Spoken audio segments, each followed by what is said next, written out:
Good day everyone, I'm Heidelin Padrones. I am the third reporter of Group 4. My assigned topic is about gender identity.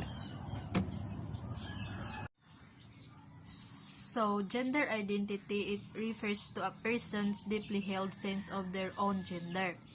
So, from the question, who am I? It's how individuals personally understand and identify themselves in terms of being male, female, a combination of both, or something else entirely. This sense of self is not solely determined by one's biological sex, but is shaped by a combination of factors, including internal feelings, personal experiences, societal influences, and cultural norms. It's essential to recognize that gender identity is diverse and unique for each an individual, and it may not always align with the sex assigned at birth or societal expectations. Respecting and understanding diverse gender identity is an important aspect of promoting exclusivity and respect for all individuals. Then, according to Yogyakarta Principles 2007, provides a comprehensive and exclusive understanding of gender identity. They emphasize that gender identity is a deeply personal and internal experience related to how individuals perceive and feel about their own gender. This experience may or may not align with the sex assigned to them at birth, and it includes how a person feels about their body. The principles acknowledge that some individuals, if they freely choose, may modify their physical appearance or bodily function through medical, surgical, or other means of better align with their gender identity. It is also include how people dresses, kung unsa sila manamit, the way sila mostorya, and sa ilang mga lihok.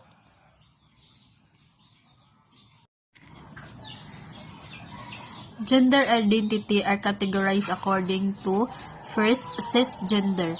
Cisgender are the people whose gender and assigned sex are the same. Someone who was male at birth and identifies as a man. It is from the word cis, is borrowed from chemistry, meaning same. A person whose gender reflects their sex assigned at birth. So ang cisgender is kung uno ka pagkatao nimo, amo da sab ikaw pagdako.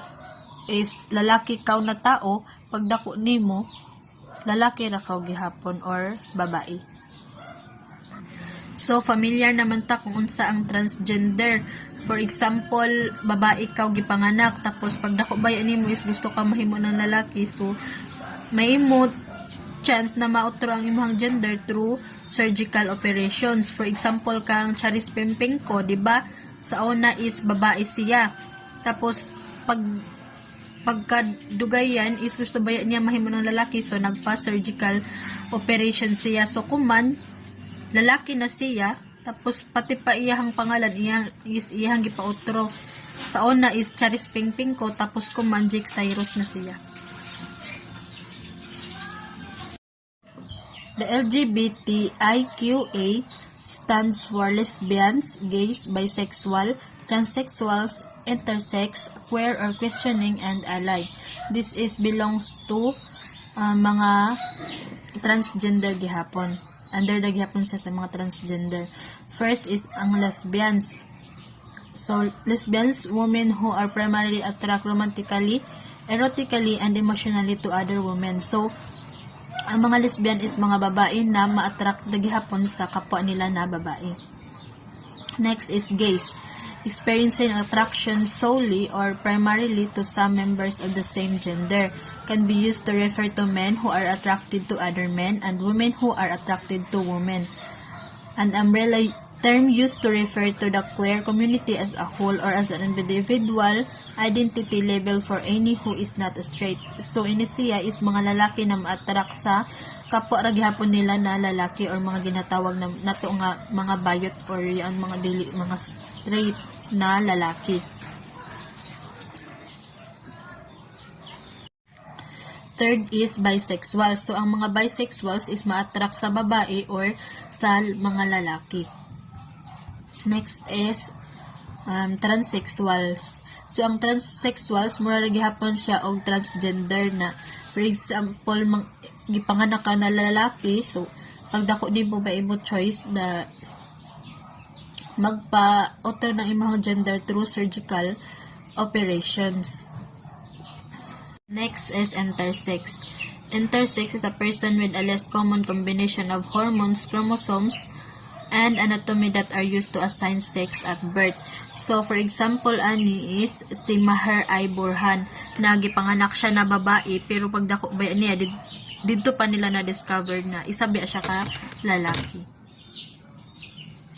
Next is the Q. In LGBTIQA, most often refers to a queer and sometimes as questioning. So, ang queer is an umbrella term for people who do not ascribe to a particular sexual orientation or gender identity. So, ang queer is mga tao na dili pa sure kung unsa gyud ang ilahang gender. Then, ang questioning refer to people who are in the process of exploring and discovering their sexual orientation and gender identity. So, ang questioning pod is marag same lang gihapon sila, pero marag gi-question pa nila ilahang kaugalingon kung unsa gyud ang ilahang gender. Murag na pa sila sa process or nag-explore pa sila kung unsa gyud ang ilahang gender identity. Lastly is ally, a typically straight or cisgender person who supports and respects members of the LGBTIQA community. So, ini na mga tao is mga straight or yatong mga cisgender na babae ra gayud or lalaki na nagasuporta or nagrespeto gyapon sila sa mga LGBTIQ.